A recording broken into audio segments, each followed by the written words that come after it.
As a small business owner, you often have your fair share of challenges. You may even feel you're the only one. But what if you could be connected with another small business facing similar challenges?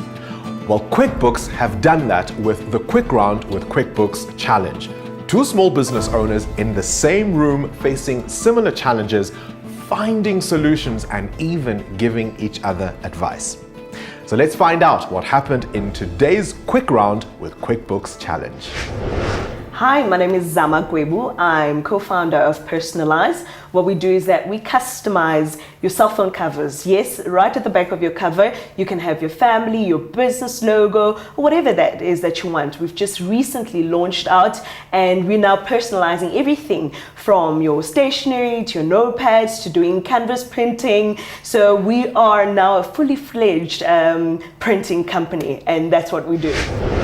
Changing Faces by Kimberly is my artistic brand that was launched in 2015. I aspire to be the best in the makeup industry by introducing and teaching women, especially in the Black community, about the usage of foundations and the latest trends. We have been in the market since 2015, like I said, and we aspire to educate and reach out to the communities where people are not learned about the makeup industry. We are available to travel. We are aspiring to be the best. We want to make our name also to be among the list of the makeup artists in the industry there. Thank you.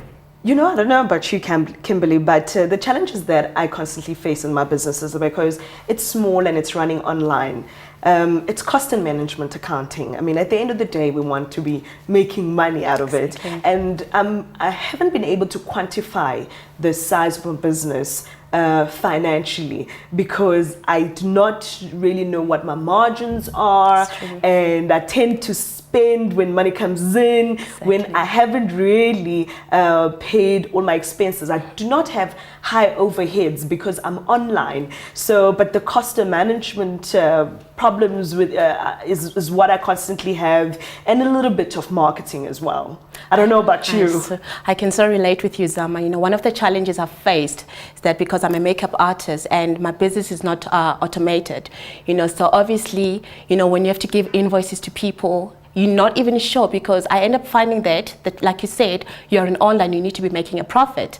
What I've actually realized is that I find that I'm actually spending the money that I'm supposed to be saving instead of, you know, reusing, because you know, the brands I use, like you said, you're in the field of cell phone coverage and stuff, to print is quite costly.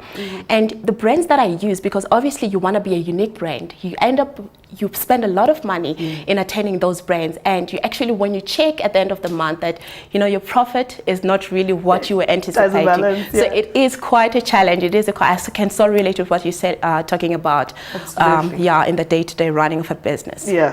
And you know what I found is that if I didn't have these challenges, I think I'd be further in my business, because my product is very it has a high demand in the market, and I would reach my goals more, because my goal is to become, you know, the #1 female Black-owned printing companies. But now, because I can't quantify, I'm not able to say how big is my business and where will I be, because it's almost like working from hand to mouth. You know, so I don't know exactly. If somebody says, how much are you making off of this? I can't tell them.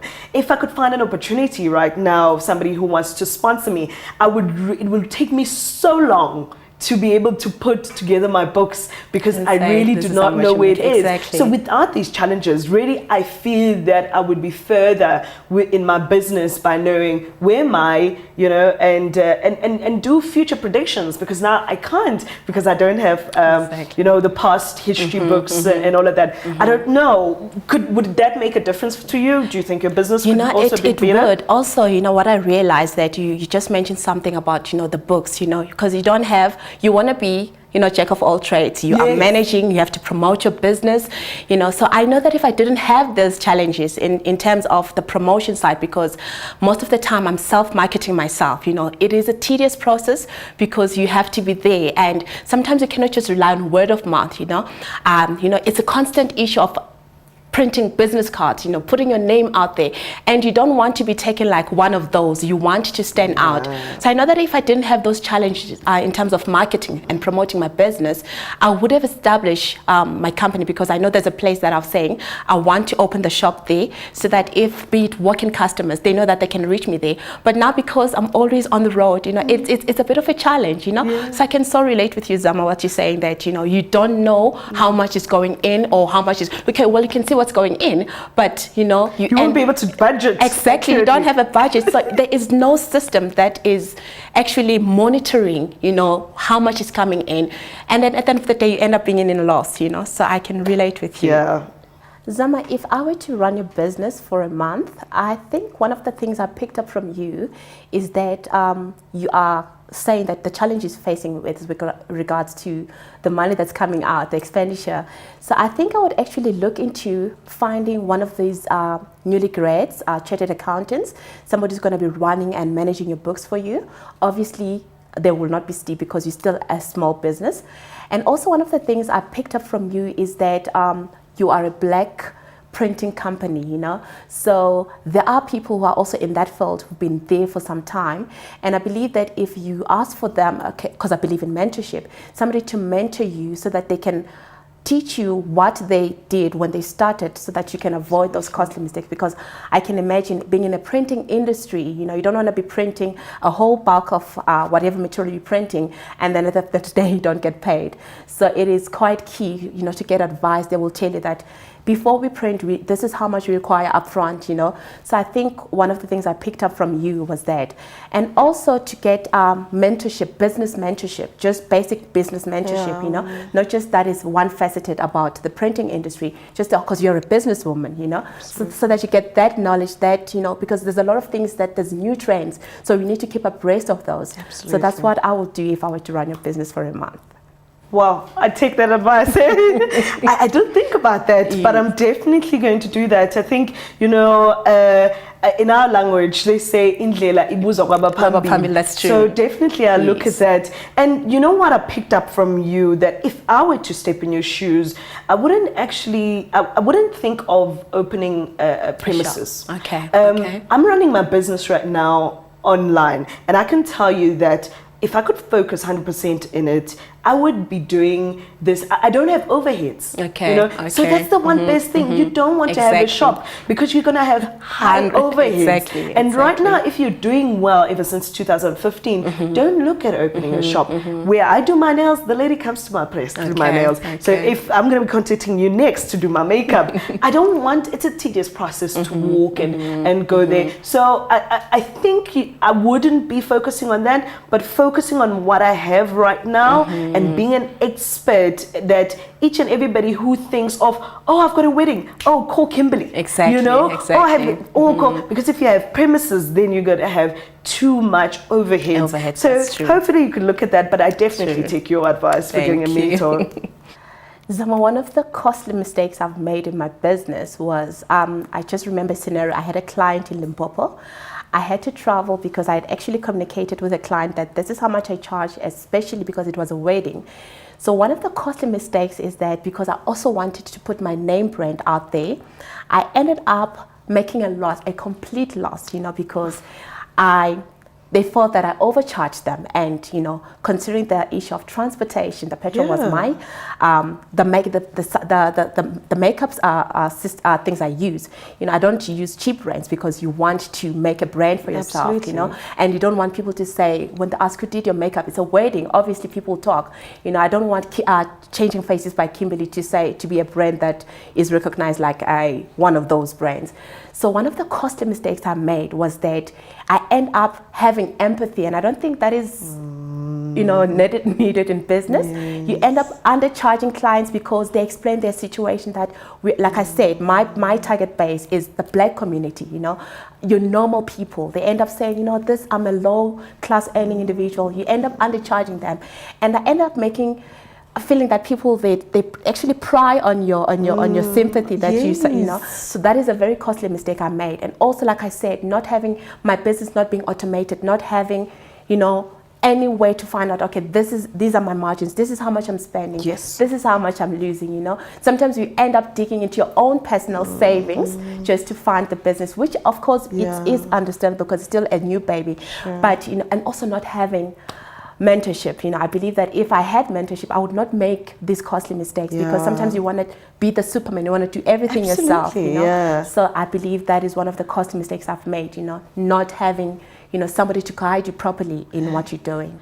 I'm not sure about you, Zama. I absolutely relate. I think because we're female, you know, we wear our hearts on our sleeves. Exactly. And everybody tests the waters, just like me. You know, I always want to bargain or get a good deal. That's true. You test it, because if you don't, you know, you would never know. So my customers do the same to me. And I've given in so many times, and it actually costs me at the end of the day, because like you said, you want to name your name out there and you want to grow your business out there. So somebody would say, oh, please, I made the wrong case and it was their fault, and then I have to take it, you know. So I've done that a lot, and I think from today I'm not going to do it again. but because we should know that we have our market, and if you're not for it, we need to move on, you know, and you know, and take a loss. But the first costly mistake I did was to overstocking. Before I had customers, I knew there would be a market, but then I overstocked on customized cases, and I did pictures that I thought people would like. I did Bible verses, scriptures, motivational words on it, only to find that people want to do their own thing, you know. So even still today, I'm left with so much stock. I'm just waiting for the opportunity where I can go out there and have a pop-up and, you know, and sell those ones. But that was one costly mistake. I'm glad I did it, because now I know better. It's not going to happen again. Yeah, never. Zama, it was actually a pleasure to actually sit here and talk with you. You know, one would think that you are in a printing industry and I'm in a makeup industry, but I actually learned today that we've got similar challenges because we are business people. You know, I wish you all the best in your company, and I'm sure I'll be using you, you know, because I still need to brand myself, I still need to promote my business. So, you know, here is this opportunity to, you know, to actually put my name out there. You know, like I said, one of the challenges I had was also promoting the business. So having met you and having this conversation, now I know at least there's somebody I've networked. So I'm looking forward to, you know, to growing in business, and your business also to grow into new endeavors as well. Well, thank you so much, Kimberly. It was a pleasure meeting you. It was also just an delightful moment to know that we could be in so separate industries. But so similar similarities and of challenges. It's quite mind-blowing, but I've learned so much from you. I mean, from here on, I need to go get myself a mentor. And I wish you all the best with your business. And I think there's enough market for everybody out there. And with makeup, anyone who's a female will do makeup some other time. So I'm definitely going to use you soon for all your makeup products. And I'm happy to assist you with any branding thing. And I wish in the future we could help each other as business women, black women, in lifting each other up, and I hope we do keep contact after this. Thank you, Zama. All right. A big thing I took out of these two businesses was that they have little control over how much money they're spending versus how much money is coming in. So what I think they should both do is get someone to do their books, an accounting student, someone who could actually look at their finances and see how much money is coming in versus how much money they're spending. It was really great to see them supporting each other, with Kimberly saying she's struggling a little bit with her marketing and her branding, which is an area that Zama could help her in. And Zama saying that, you know, she's a fabulous businesswoman, she always needs to get her makeup done, so she'll definitely call on Kimberly for her services. So it was really great to see them really supporting each other.